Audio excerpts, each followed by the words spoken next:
Hello student, good morning. कैसे आप लोग? मैं सरवन सर अपने पीजी क्लास में फिर से आप लोग का स्वागत करता हूं।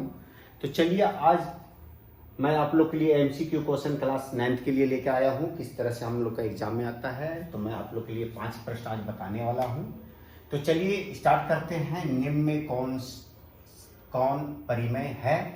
तो परिमेय संख्या किसे कहते हैं हम लोग जानेंगे। सबसे पहले परिमेय संख्या के लिए मैंने एक अलग से वीडियो बनाया है, आप मेरे चैनल में जाके उस वीडियो को देख सकते हैं। सारी संख्याएं के विषय में मैं उसमें बताया हूँ, उसकी परिभाषा और उसका एग्जाम्पल भी बताया हूँ। तो चलिए शॉर्ट में जानेंगे कि परिमेय संख्या अगर हम लोग को छांटने के लिए आता है तो हम लोग को सिर्फ याद रखना है कि जिसका वर्गमूल पूरा निकल जाता है, अर्थात जिसका स्क्वायर बन जाता है, वही परिमेय संख्या कहलाता है। तो देखिए यहाँ पर रूट के अंदर में 9 है, 9 का स्क्वायर बन जाएगा, 3 तिहाई 9 होता है, इसका वर्गमूल 3 हो जाएगा। तो ये हम लोग का परिमेय संख्या है।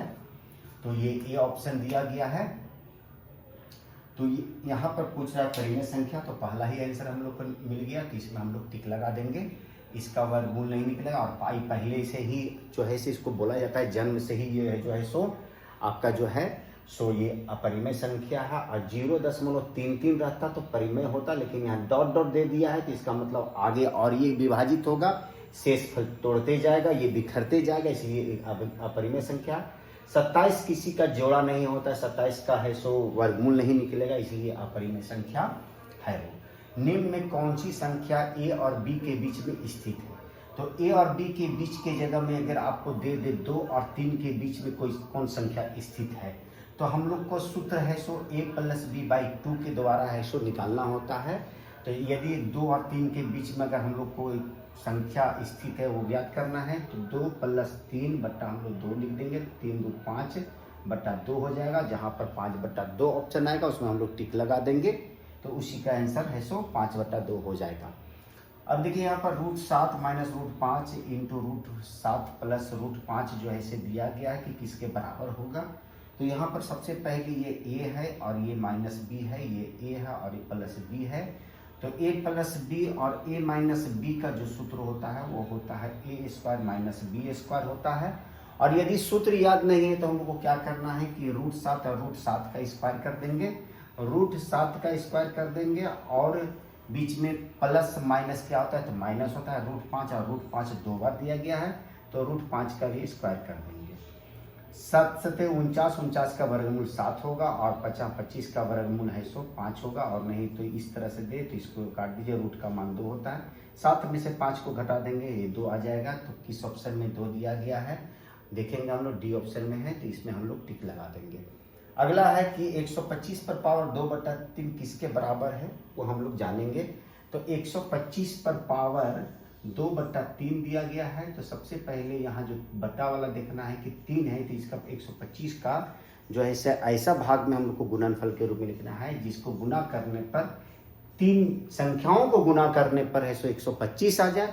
तो संख्या को है हम लोग क्या करेंगे, 125 को इस प्रकार से तोड़ दीजिएगा, 5 से कटेगा, तो 5 से कटेगा तो 25 आएगा, 5 से कटेगा तो ये 5 आ जाएगा। तो देखिए यहाँ पर इसका जोड़ा है 100 के अलावा एक संख्या हो गया, 5 5 5 3 बार हो गया, और इसका पावर हो गया 2/3 हो गया।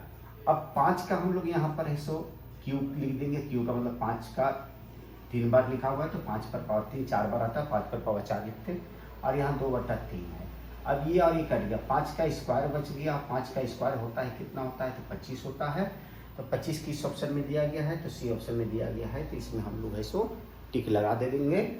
अब अगला प्रश्न जो है बहुपद 5x + 3 का शून्य क्या होगा, -3 -3/5 -5/3 या -5 होगा। तो शून्य का मतलब होता है x का वैल्यू ज्ञात करने के लिए, y में रहेगा तो y का वैल्यू ज्ञात करने के लिए, z में रहेगा तो z का वैल्यू ज्ञात करने के लिए हम लोग निकालेंगे।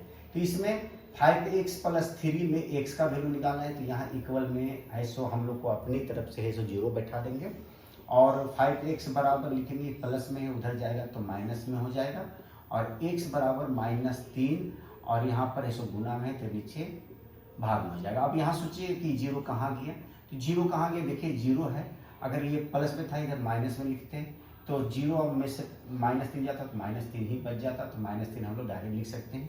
तो -3/5 हम लोग का शून्य निकल गया। तो -3/5 किस ऑप्शन में दिया, बी ऑप्शन में दिया गया है। तो उम्मीद है कि आज जो है से एमसीक्यू क्वेश्चन जो ऐसे बताए हैं 5 क्वेश्चन, वो पूर्ण रूप से आप लोग को समझ में आ गया है। और यदि आप लोग को अच्छा तरह से समझ में आ गया तो मेरे लिए एक लाइक तो बनता है, आप लोग लाइक कर दें और हो सके तो शेयर भी कर दें। और जो बच्चे पहली बार मेरी इस वीडियो को देख रहे हैं, सबसे पहले मेरे इस चैनल को सब्सक्राइब करें और बेल बटन दबाना ना भूलें। यदि आप बेल बटन दबाते हैं तो मेरा नोटिफिकेशन अर्थात मेरे द्वारा बनाया गया वीडियो आप लोग को समय पर मिलेगा और आप है सो गणित में अच्छी से तैयारी करके आप एग्जाम में अच्छे अंक प्राप्त कर सकते हैं। ये भरोसा नहीं, 99 नहीं 100% की उम्मीद करता हूं कि आप लोग ला सकते हैं। तो मेहनत ही सबसे बड़ा फल होता है। तो चलिए फिर मिलते हैं नए वीडियो के साथ, तब तक के लिए have a nice day, take care, जय माता दी।